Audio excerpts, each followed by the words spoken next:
Been a while since I did a video. I think the last video I did was in September. Well, the land conference that ended 2 months ago, a couple of things that I have been sitting down and having discussions with a number of my friends on what do we think this would impact. Well, a couple of things that I felt like I should talk about and engage more on it and how I understand it and what I, as a farmer, feel would happen here. Such as one Namibian, one farm, the one Namibian, one farm policy that was being pushed there, the reduction on the size of the farms, and the ancestral land claims that will be. The president said they'll have to open up a commission on that, and all these claims would have to be, of course, looked at and scrutinized very clearly.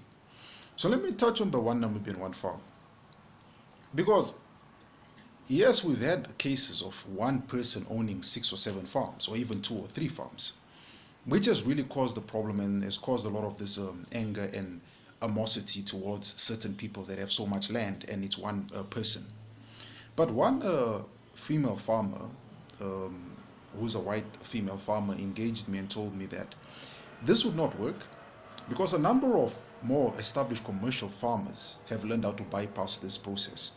What they do is when they have more than one farm, let's say they have 3 or 4 farms, they register the farms in the different names of their children or their wives or their siblings. That's what they do. For example, to say, let me give myself as an example. I own maybe 4 farms. I register the one farm in my name, the second farm I register in my wife's name, the third farm I register in my son's name, and the fourth farm I register in my daughter's name. So this one Namibian one farm policy, unless there's clear cut mandate of how they're gonna go about it, because at the rate it is, a lot of people are just going to find ways to bypass the process that's already there, what they've been doing in the past, and that's just registering the farm in their different names of their relatives or their spouses or their kids, because that's what you do. On the end of the day, it's not registered in your name. Yes, it's registered in your son's name, but you still own the farm. As much as it's registered in your son's name, you are the head of it, and you make the decisions. You are the you are the owner of the company, but it just doesn't hold your name. So there is a policy that we would still love to see, because I'm sure starting 2019, a lot of these policies will come into act and they'll be debated in Parliament and so forth. That I have engaged a couple of my friends who are in the political tier and told them, look, we need to sit down and you really need to have a careful look at this, because a number of well-established commercial farmers already have learned how to bypass the system. What they have done is they have taken the farms and have not registered them in their name, but they've registered in the names of family trusts or in the names of their siblings and so forth, as to keep the farm in the family. So it's something that we'll need to sit down and look at. Another thing that was touched on at the land conference that happened in September was the reduction on the size of farms. Um, I feel like this reduction would have to take a lot of things into consideration, such as the type of farming the farming activities you are doing on that farm. If you are, for example, a livestock farmer, cattle farmer, you would need to have, for example, a 1,000, 1.5 going up to 5 or 6,000 hectares to run your livestock. Then a person who is doing horticulture, he might need maybe 50 or 60 or 80 hectares of land to be able to plow his fields. That's one thing that would have to put into consideration as a determining factor. Another thing we also have to do is look at the type of environment you farm in, the type of region you're farming in, because the various regions in Namibia, we call them regions. South Africa, they call them provinces. The various regions in Namibia, some of them are not that don't have such good rainfall. So this is why some farms in particular regions, I can mention maybe some regions in the south, are so big, because the area is prone to drought. Sometimes it doesn't get very good rainfall, and sometimes the vegetation is not that good. So it would require you to move your livestock around. It would require you to move your livestock around. In for example, horticulture, that would not be an issue, because if you have, for example, drip irrigation set up on your farm, you could be having a farm in the south which is not rocky but sandy. You could plow a field and you just need to irrigate your plants. So the determining factor for me would have to look at it and say the type of farming you are doing on this piece of land, the type of farming you are engaging on this piece of land. If it's a animal husbandry, we might need to look at you different. We might say, okay, starting a size for animal husbandry, we can start it at a 1,500 hectare going upwards, which will determine the size, because I know the bigger the farm, the more animals you can carry. So that determines a role too.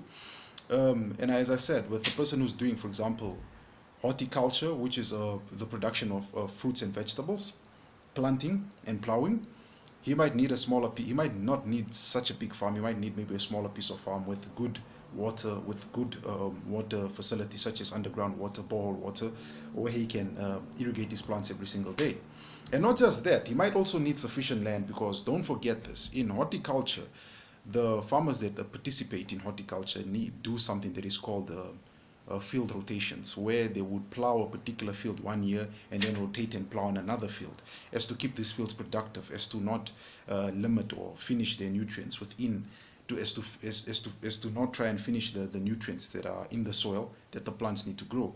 So that is another thing we also have to consider, is giving them not such a big farm, but a well-sized farm where this individual can do crop rotation in his farm, allow his fields to rest, allow his fields to recover, and allow him to continuously plow and plant these pieces of land for a very long time.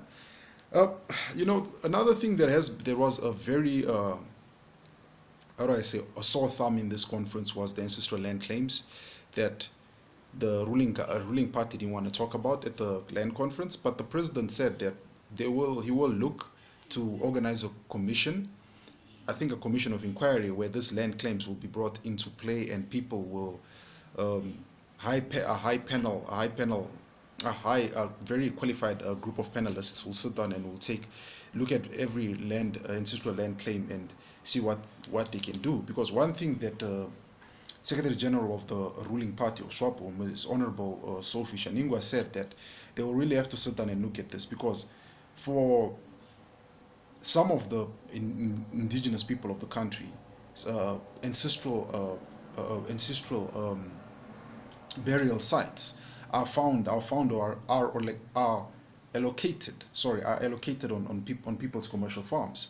So now, for those people to come and bury their relative, they need to call the owner of the farm to bring the keys of the gate to unlock for them. And sometimes this is a very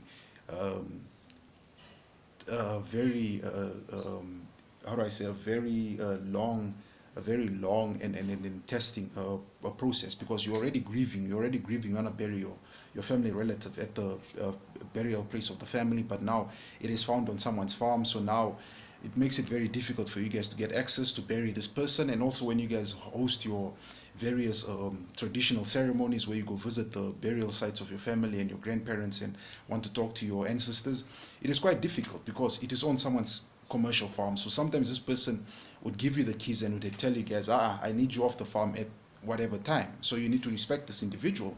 So they had talks about that and said maybe that they would need to consider to expropriate.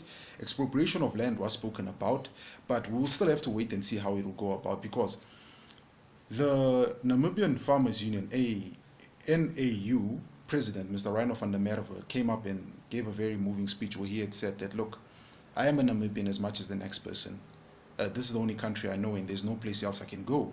Yes, my ancestors came here and did a lot of wrong things, but I can't be blamed for what my ancestors did, even though certain group of people still want to hold some people accountable for the actions the ancestors did. That is still something that we'll need to look at. But the conversation of expropriation of land was being spoken about in small terms. We will still wait to see what is the major resolution taken from this previous land conference that was hosted, as what will these plans come into act next year? Will they now be taken to Parliament, tabled, and at Parliament will we see, or will we finally find a way forward, or we will still need to have another land conference in maybe 2023 to see how we can improve on these issues. But for myself as a farmer, I am happy at some of the issues that were given there, such as, for example, One Namibia, One Farm. I feel like it's a good thing, depending how you look at it, because as I said, there are ways to bypass such as reduction of the size of farms, which is something that can be looked at. But one thing that I didn't agree with was what the two former presidents had said, that all land should be made state-owned land and we should lease the land from the government. For myself as an indigenous Namibian, it's not fair. I feel it's not fair, because This is the only country I know. This is my country of birth. This is the country I'm going to be buried in. This is the country I'm going to die in. Why should I lease land while we have currently, right now as I speak, there are foreign people that own farms in this country, and I'm using the keyword is own. They own the farms. They're not leasing it from the government. Most of them own large pieces of game farms, game ranches and hunting farms and lodges and resorts. They own them. They're not leasing from the government. For me, I would have said it was a missed opportunity. It should have been said that the indigenous Namibians need to be allowed to own the land. Urban, agricultural, they need to own it. And the foreign people need to lease it. I think if things were done in such a way, we would have had a better. You would have had. I would have agreed, and I would have said, really, it was a well done land conference, because that's something that we need to look at.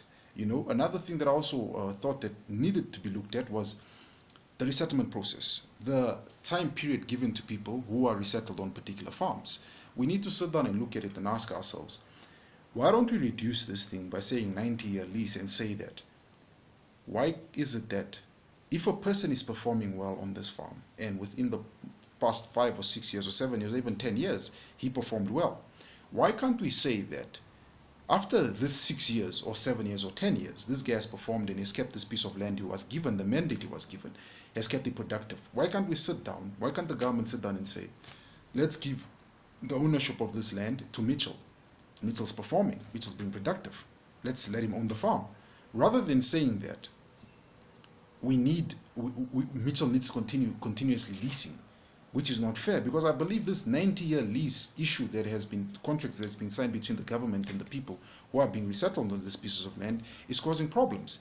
Because through this, they're causing problems. Because through this, when somebody has obtained a farmland, a piece of farming unit, because he has 90-year lease, most of these individuals go about and destroy these pieces of land. If we can change it and say we give people ownership, and those who are not performing that well, we remove them. Because I know for one farming unit, there are about 100 people applying for it. Then why don't we say, if Mitchell got a piece of resettlement farm and he's destroyed it, we need to take it away from him. We can't continuously leave it in Mitchell's hands, because how we're expecting Mitchell to overnight change his ways, the errors of his ways, and fix it, while he's constantly repeating the same problem. So that is what I would, if I was a panelist, or if I was a person who was invited to the land conference, that's something I would have said. And I believe that's something that needs to be looked at. But we will still have a look out to see if some of these resolutions will be tabled and put forward. As I know, some of those resolutions will be put forward. They'll still need to debate on them. A lot of issues will still need to be debated on. A lot of issues will still need to be ironed out, and a lot of issues will still need to be improved. And we will need to really have a better clear-cut plan of how we want to redistribute Namibian land. There has been outcries of people crying that some government officials, ministers, prime ministers, permanent secretaries, and so many people have received land. Why are these people scared to go buy farms? Why do they need to obtain resettlement farms? So that's something which we will be looking at this coming few days, and even leading up to next year. It will be something, and I believe it will be something that will be a heated topic in Parliament when this topics are tabled, and also leading up to 2019 elections. This will be a heated topic that will be a point of conflict leading up to the election, and election resolutions the various parties will be drawing up. So that's all I have to say from Farmers Corner. It has been a while since I uploaded a video. I've been extremely busy. As we know, it's the rains. They are probably predicting that we might not have a very good rainfall this year. So I advise every farmer who's watching this podcast and watching these videos on YouTube that, in particular, if you find yourself in Namibia, this is the time to go out and buy the various feed supplements and bales of grass. Bale of grass was $66 at Agra not so long ago. A bale of Lucerne was 110. So it's time to buy, stock up. It's better to be safe than sorry. It's better to be safe than sorry than being sorry. So that's all I have to say, guys. Have yourself a blessed day.